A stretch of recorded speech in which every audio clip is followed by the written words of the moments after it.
This animation explains what happens during a spinal fusion surgery.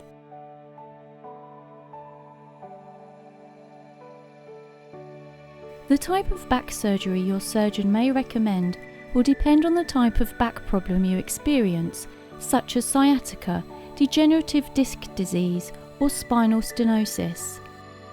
Surgery is usually only considered if non-surgical treatments haven't worked and symptoms are affecting your quality of life.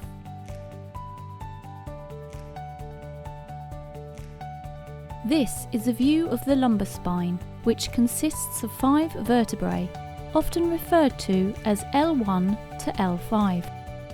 The lumbar vertebrae are the largest and carry most of the body's weight, allowing for large movements. Spinal fusion surgery is a procedure where 2 or more vertebrae are joined together, with a section of bone in the space between them. This helps to prevent friction between 2 adjacent vertebrae, reduces the risk of further compression of the nearby nerve, and elevates pain. The procedure is performed under general anaesthetic. Once a surgeon has gained access to the spinal canal, the bone is clipped away as required, and the disc is then removed.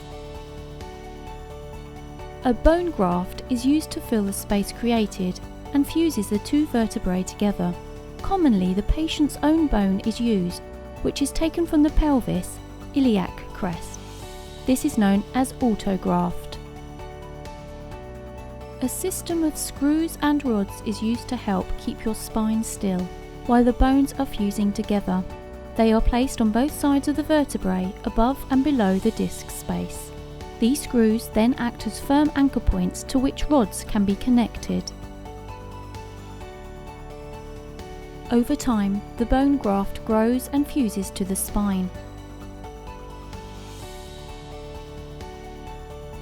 The whole operation will take an hour, sometimes longer, depending on the complexity of the procedure.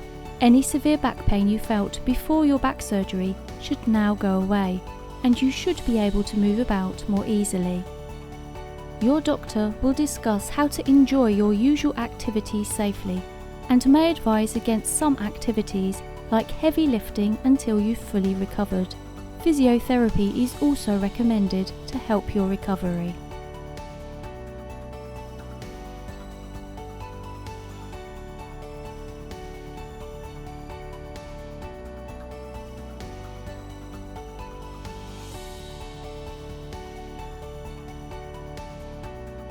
For more information, contact your local Spire hospital or visit the Spire Healthcare website.